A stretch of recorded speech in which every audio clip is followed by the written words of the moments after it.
Hey, welcome back to the Pike North Property Group YouTube channel.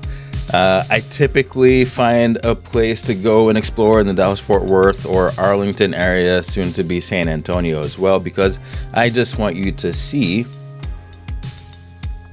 the kind of things that are available in the DFW area in San Antonio if you are looking to move out or even just explore. So it's a good channel to like, comment, or subscribe to for any purposes, whether or not you're going to buy a house in the near future. Now, that said, if you are going to buy a house or a commercial property up to 15,000 square feet, please do reach out to me. I would love to help you. I would love to work with you and help you accomplish your goals. Now, one of the first things I want to talk about for the first-time homebuyer hacks is going to be financial incentives. The following statements are not financial advice. Always consult a lender or finance professional before making financial decisions.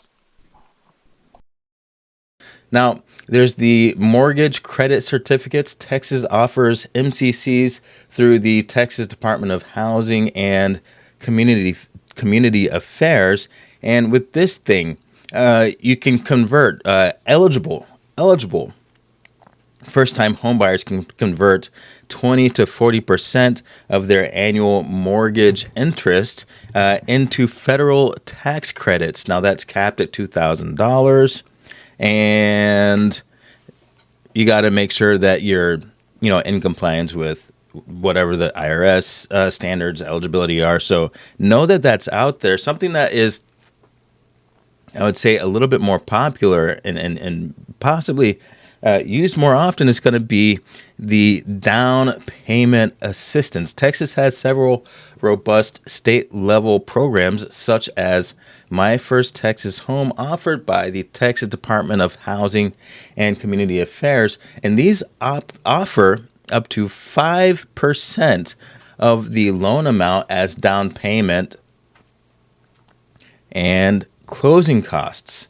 So if you want to get yourself into a home, but you don't have a huge amount of capital to get you into it, you're going to want to look to down payment assistance programs. Make sure you're eligible. Talk to your lender, your financial professional. But that is a way to help you get started in property ownership. Now, another thing that you're going to want to consider is long-term city plans. So it used to be you just, you find the house and you look at the surrounding areas and say there's a field over there. You know that maybe in 10, 20 years time, that field is going to be a shopping center, and you're just going to slowly wait for it to come up, and you're going to see if you like the stores or the offerings over there. And if you don't, then I don't know, maybe you pick up and you move and you find another place that has a nice open field. And the main thing about the house is, how big is the yard and how are the schools and all that kind of stuff. Now, those things are still important, but these days you have to be very careful about where you move because you need to know what the city's long-term plans are. Famously, McKinney put in an airport, and people are just really wanting to get out of McKinney because of the flight paths. They're very loud. Westlake just announced, kind of over near the border of Keller, that they're going to be putting in a data center. Now, Greg Abbott put a moratorium on data centers, but I don't exactly know. I could do some further research. I don't know if that's going to affect the plans for the Westlake facility. I think that probably will, but who knows how long it would possibly block that data center from coming up. And people who bought homes that are near the proposed data center site, those home values are probably going to go down because data centers aren't a very popular thing to live next to, and for good reason. And so these days, actual legacy suburbs are kind of turning into a good place to be because you know that they're not going to be expanding a highway through there or a and electricity, was it the power lines? So established suburban areas are actually starting to go up a little bit in terms of perceived value when it comes to trying to find a single family residential. Now, you can figure out future land use. It does take a lot of research. And as a matter of fact,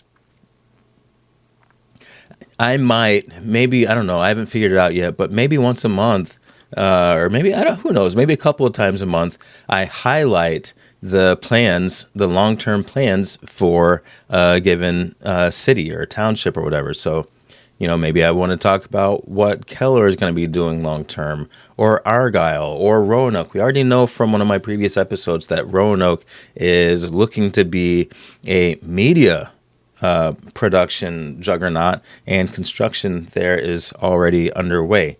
And when it comes to first-time home buyer expenses, two things really come to mind: blinds and furniture. Now, hear me out.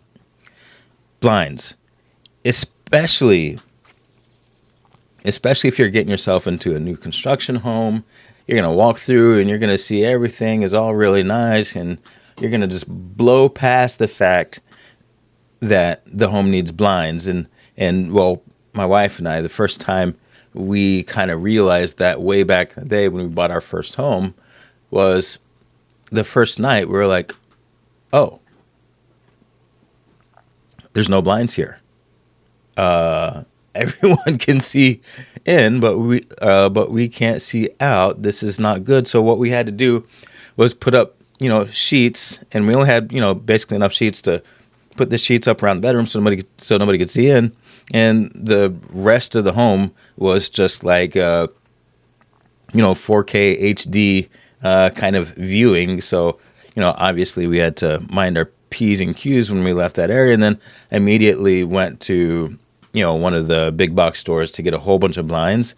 And I'll tell you what, the price tag at the end of that adventure was it was not fun. So you're going to want to get ahead of that, understand how many blinds, what size, what kind you want, because inevitably if you rush, you're going to buy the wrong ones anyway, and you're going to have to replace it.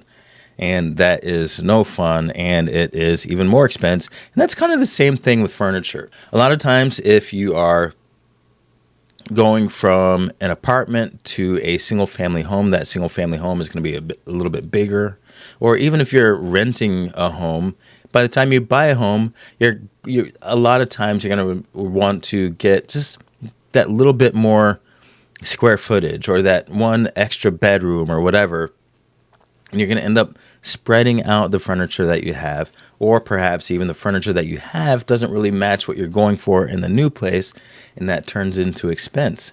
If you don't have furniture to start, then you might find yourself buying the wrong furniture first and then replacing it, added expense. So I can't plan blinds for you, and I can't plan furniture for you either. But here's the thing. If you are doing your home shopping, if you're looking online at Redfin and Zillow, then you might want to start getting that furniture budget in mind as well. Start deciding if you need to go around on whatever Facebook Marketplace or whatever thrift stores and get stuff ready that way, so that you're not paying full price. Have something that you can live with, and then buy the actual furniture that you want, or even just come up with a plan and a budget for the actual furniture that you want, so that you can just get it the first time.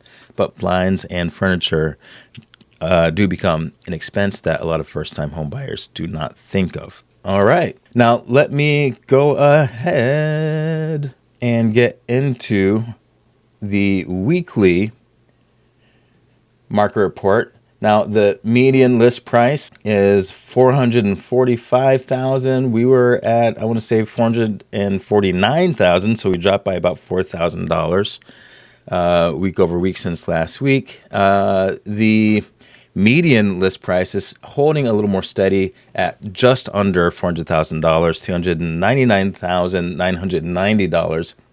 And the price per square foot is dropping at its peak. Its recent peak, it was at $199.51 Friday, June 5th, and it is down to $196. So again, that is folks that are acknowledging the affordability concerns. It's being reflected in the price per square foot and the price of new listings. The average days on market, 104. It's creeping up slowly is the average. Which means if you have an exceptionally expensive home or a home that is not in as good a shape as your neighbor's home and you don't price it accordingly, it's going to most likely sit on the market for longer, hence the 104-day average on market. The median is 63 days on market is the median, and then 52% of homes on the market have experienced a price decrease, and the median rent remains pretty stagnant at $2,400. Again, a lot of landlords are afraid to raise the prices, and it is still a balanced market, but it is pushing more and more close to a buyer's market because buyers do have a lot of negotiating power right now. All right. Well, I have been Dalton. This has been the Pike North Property Group YouTube channel. Thanks for watching, and I will see you next week with more pertinent information about DFW and soon San Antonio. Make sure you like, comment, and subscribe for more. Talk soon.